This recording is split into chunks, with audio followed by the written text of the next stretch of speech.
Sydney, Melbourne, Brisbane, Perth, Adelaide, కాన్బెర్రాలలో August 31న march for Australia పేరుతో జరిగిన భారీ నిరసన ర్యాలీలు దేశవ్యాప్తంగా తీవ్ర చర్చనీయాంశంగా మారాయి.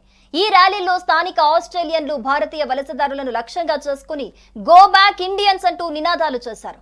దీంతో ఆస్ట్రేలియాలోని భారతీయ సమాజం తీవ్ర ఆందోళనలో ఉంది.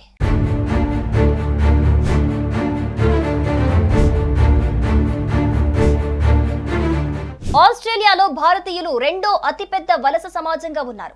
2023 జూన్ నాటికి దాదాపు 8.4 లక్షల మంది భారత సంతతి వ్యక్తులు ఆస్ట్రేలియాలో నివసిస్తున్నట్లు ఆస్ట్రేలియా బ్యూరో ఆఫ్ స్టాటిస్టిక్స్ తెలిపింది.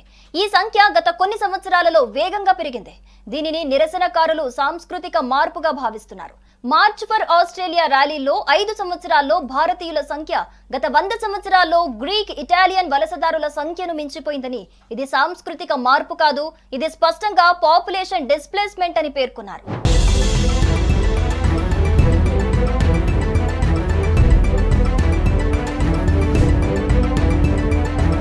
ఈ నిరసనలకు నాయకత్వం వహించిన మార్చ్ ఫర్ ఆస్ట్రేలియా వెబ్సైట్లో మా వీధుల్లో ఆస్ట్రేలియాకు వ్యతిరేకమైన ద్వేషం, విదేశీ సంఘర్షణలు, సామాజిక బంధాలు క్షీణిస్తున్నాయి, వలసలు మా సమాజ బంధాలను చీల్చివేస్తున్నాయని పేర్కొన్నారు.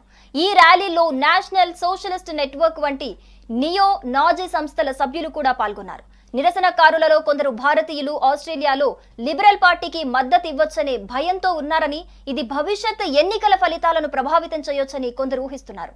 అదనంగా ఈ నిరసనలకు మద్దతిచ్చే వారిలో ఆస్ట్రేలియా సాంప్రదాయ విలువలను కాపాడాలనే భావన బలంగా ఉంది.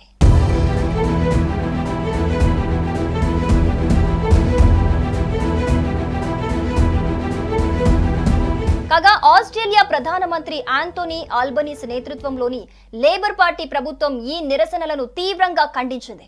ఈ ర్యాలీలు జాతీయ అహంకారం, తీవ్రవాద భావజాలంపై ఆధారపడినవని, వీటికి ఆస్ట్రేలియా సమాజంలో స్థానం లేదని ప్రభుత్వం పేర్కొంది.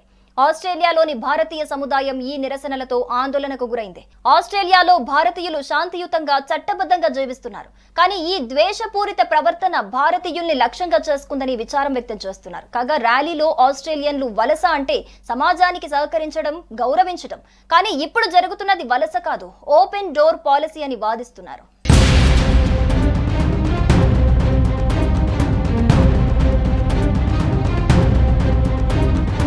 ఈ నిరసనలు ఆస్ట్రేలియాలో సామాజిక సమైక్యత, తీవ్రవాద భావజాలాలు, భారతీయ వలసదారులు ఎదుర్కొంటున్న సవాళ్లపై పెద్ద చర్చకు దారితీశాయి. కొందరు ఈ నిరసనలను జాతీయాహంకారంతో ముడిపెడితే, మరికొందరు ఇవి కేవలం కొంతమంది తీవ్రవాదుల అభిప్రాయాలని, ఆస్ట్రేలియా సామాన్య ప్రజలు ఇలాంటి భావజాలాన్ని సమర్థించరంటున్నారు.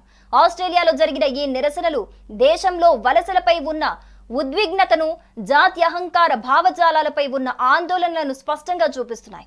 భారతీయ సముదాయం ఆస్ట్రేలియా ఆర్థిక, సాంస్కృతిక వైవిధ్యానికి గణనీయంగా సహకరిస్తున్నప్పటికీ ఈ నిరసనలు వారిపై దాడులకు దారితీస్తున్నాయి.